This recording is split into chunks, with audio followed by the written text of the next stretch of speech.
इस वक्त हमारे समक्ष है उत्तर विधानसभा वाराणसी क्षेत्र से आम आदमी पार्टी के प्रत्याशी है डॉक्टर आशीष जायसवाल जी।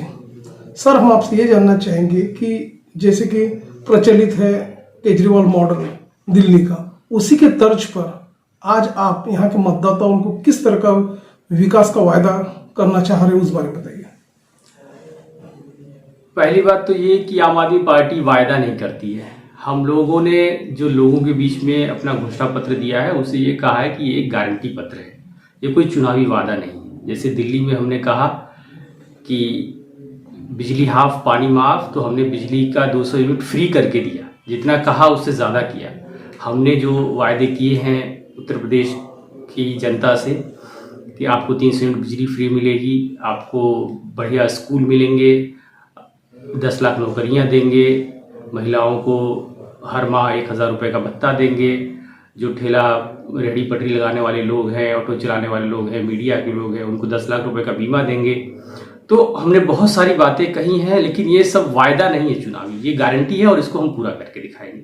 सर, देखा गया है कि बेरोजगारी का ग्राफ का बढ़ते जा रहा, सुशिक्षित बेरोजगारी बढ़ रही है। ऐसे में कोई यहाँ पे नया यूनिट नहीं, IT हब नहीं है, शिक्षा का बहुत बड़ा इंफ्रास्ट्रक्चर नहीं है। ये सारी चीजें को उभारने के लिए आपके क्या कोशिशें होंगी, उस बारे में बताइए।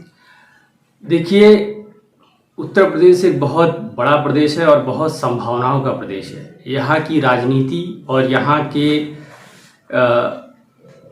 जो सिस्टम में लोग रहे हैं, इन्होंने लोगों को जाति के नाम पर, धर्म के नाम पर, अगड़े पिछड़े के नाम पर कभी भी रोजगार को या लोगों के जीवन स्तर को ऊंचा उठाने की बात हो, या शिक्षा की बात हो बेहतर, या बेहतर स्वास्थ्य की बात हो, इन मुद्दों को चर्चा में, राजनीति के केंद्र में आने ही नहीं दिया है।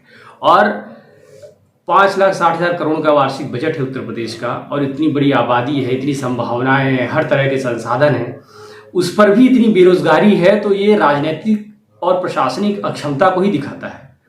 और एक जब सक्षम व्यक्ति, एक अच्छी सोच का व्यक्ति जब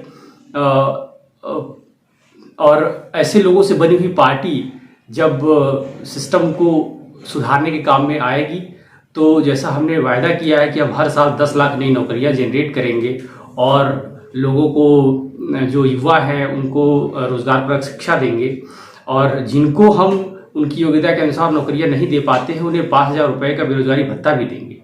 तो जो रोजगार का मुद्दा है बहुत ज्वलंत मुद्दा है और हम लोग इस पर बहुत अच्छा काम करके दिखाएंगे। सर, एक तरफ जहाँ पे देखा जा रहा है राजनीतिक बिसात पर धर्मवाद ज्यादा चल रहा है और धर्म के नाम पे वोट मांगे जा रहे हैं, एक तरह से माफिया राज है, तो इस सारे तर्ज पर देखा गया कि जो आम आदमी पार्टी है ये किस तरह का ऐसा ठोस आश्वासन यहाँ के मतदाताओं को देने जा रही है।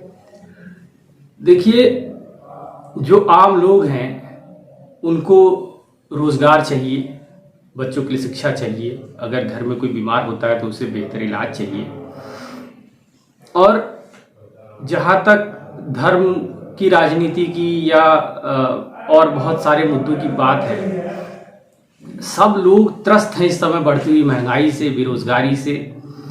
और आम आदमी पार्टी दिल्ली में अच्छा काम किया है हमने, और हम लोगों के लिए काम करने के लिए आए हैं। जो पार्टी का मोटो है, जो स्लोगन है, वो यही है कि हम यहाँ राजनीति करने नहीं आए हैं, हम आम लोगों के लिए काम करने आए हैं और राजनीति बदलने के लिए आए हैं, तो उसे हम करके दिखाएंगे। जैसे कि आम आदमी पार्टी ने अपने घोषणा पत्र में 10 लाख जॉब नए जनरेट करने का वादा किया हुआ है, तो आप बताइए कि यहाँ पे एक तो IT हब नहीं है, तो किस तरह से आप लोग उस चीज को इम्प्लीमेंट करेंगे, उस बारे में बताइए। देखिए, उत्तर प्रदेश की अर्थव्यवस्था कृषि के चारों ओर घूमती है। छोटे रोजगार हैं, हथकरघा उद्योग है, जो बहुत सारी छोटी छोटी पॉटरी का काम है या काश्तकारी का काम है।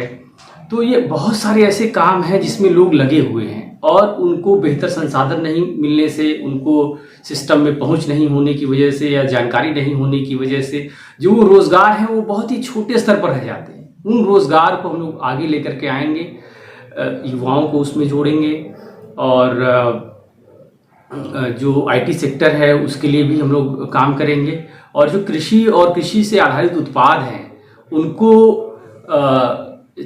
चैनलाइज करके बेहतर जॉब प्रोफाइल क्रिएट करना, उनको छोटे छोटे जो लघु उद्योग का रूप देना, इस माध्यम से हम लोग इसमें नए रोजगारों का सृजन करने के लिए करेंगे। जबकि एक तरफ देखा गया कि प्रदेश सरकार विकास के नाम पर वोट मांग रही है, तो ऐसे में जो आम आदमी पार्टी है उसका अपना क्या स्टैंड होगा?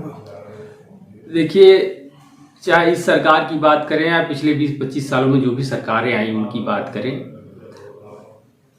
सरकार ये कहती है कि विकास किया है, लोग नहीं कहते कि विकास हुआ है। हम लोग वो सिस्टम चाहते हैं जिसमें लोग कहें कि हाँ काम हुआ है और विकास हुआ है, और उसको हम करके दिखाएं। सियासी समीकरण जो बदलने जा रहा है, जो वोटों को ध्रुवीकरण हो रहा है, उसका कितना फायदा आम आदमी पार्टी को होने जा रहा है? देखिए, आम आदमी पार्टी धर्म की या जाति की अगले पीछे की राजनीति में विश्वास नहीं करती है। न तो हम लोग ध्रुवीकरण के लिए कोशिश करते हैं, न तो चाहते हैं कि और अन्य पार्टियां भी इस तरह का ध्रुवीकरण करके या लोगों को भ्रमित करके वोट ले। हम मुद्दों की बात करते हैं, हम बात करते हैं बेरोजगारी की, बात करते हैं बेहतर शिक्षा की, बात करते हैं बेहतर स्वास्थ्य की, बात करते हैं लोगों का जीवन स्तर ऊपर उठाने की, और हम इसी मुद्दे को लेकर के लोगों के बीच में हैं। एक तरफ सत्ता पक्ष दावा कर रहा है कि सबका साथ सबका विकास, अब की बार भाजपा और इस तरह के लोक लुभावने दावे किए जा रहे हैं, उस पर आप क्या कहोगे? सत्ता पक्ष के जो ये बात है कि सबका साथ सबका विकास है, तो केवल कहने की बात है। जो वर्तमान मुख्यमंत्री, उन्होंने सार्वजनिक मंच से भाषण दिया कि 80 और 20 की लड़ाई है और हमें केवल 80 से मतलब है, 20 से कोई मतलब नहीं है। तो कहाँ है सबका साथ सबका विकास? सबका साथ सबका विकास की बात तो नहीं हो रही। सत्ता पक्ष ये भी कह रहा है कि डबल इंजन की सरकार है, अब की बार 300, ऐसा वो लोग ऐसे दावा कर रहे हैं, तो उस बारे में आप क्या कहोगे? देखिए, डबल इंजन की सरकार ये थी और इसके ऊपर बहुत ज़्यादा लोगों की उम्मीदें थी, और इसके ऊपर बहुत ज़्यादा उसका नैतिक दायित्व भी है कि डबल इंजन की सरकार होते हुए भी आपने लोगों को बेरोजगारी में ढकेल दिया, महंगाई के बोझ से लाद दिया, लोग अपने बच्चों के स्कूलों की फीस नहीं भर पा रहे हैं, कोई बीमार है तो उसका इलाज नहीं हो रहा है, गंगा के किनारे कोविड में लाशें बहती हुई मिली, कितने बच्चे अनाथ हो गए कोविड में। तो ये तो डबल इंजन की सरकार के लिए बहुत बड़ा नैतिक दायित्व है और उनकी बहुत बड़ी नैतिक जिम्मेदारी है, और उसके बाद भी कोई अपना ढोल पीटता रहे तो उसका जवाब तो जनता ही देगी। एक तरफ प्रदेश के युवा दूसरे प्रदेश में पलायन कर रहे हैं, यहाँ नौकरियां नहीं है, और दूसरी बात जो अदर्स पार्टियां हैं वो लैपटॉप वितरण का ऐसा बड़ा दावा कर रही है। तो ऐसे में आप लोगों ने जो शिक्षा के बारे में जो जॉब क्रिएट करने का जो कहा है, तो आप उसे कैसे इम्प्लीमेंट कर पाओगे? देखिए, लैपटॉप बांट देने से ही केवल बेरोजगारी की समस्या हल नहीं हो जाएगी। बेरोजगारी की समस्या हल करने की 3 मूलभूत चीज़ें आवश्यक हैं। शिक्षा के स्तर में सुधार और सबको समान और बेहतर शिक्षा मिले। दूसरा, शिक्षा रोजगार परक होनी चाहिए। और तीसरा, लोगों को जॉब अपॉर्चुनिटी नई क्रिएट होनी चाहिए। तो इन तीनों बेसिक जो मुद्दे हैं, इस पर हम लोग बहुत गंभीरता से विचार कर रहे हैं, और हमें लोग मौका देंगे तो हम इसे करके भी दिखाएंगे। महिला सशक्तिकरण के बारे में आम आदमी पार्टी का क्या स्टैंड है? देखिए, अगर आप दिल्ली को देख लीजिए, चाहे महिला सुरक्षा की बात हो, दिल्ली में सबसे ज़्यादा CCTV कैमरे लगे हुए हैं। बसों में महिला सुरक्षा की बात हो तो वहाँ पे बसों में बाउंसर लगे हुए हैं। महिलाओं के लिए फ्री बस में यात्रा है, और यहाँ पर आप देखेंगे तो हम लोगों ने 1000 रुपये हर 18 वर्ष से अधिक आयु की जो महिला है उसको एक सम्मान राशि देने की भी बात की है। तो महिलाओं के लिए सम्मान और उनके स्तर को बेहतर करना, उनकी आर्थिक स्थिति को बेहतर करना और समाज में उनके योगदान को बढ़ाना, ये आम आदमी पार्टी का बहुत ही एक कोर मुद्दा है, और इससे हम लोग लेकर आगे बढ़ेंगे। ज्यादा से ज्यादा मतदाता आपकी पार्टी को प्रचंड बहुमत से आपको विजय दिलाइए, इसलिए आप यहाँ के मतदाताओं को किस तरह का आह्वान करोगे?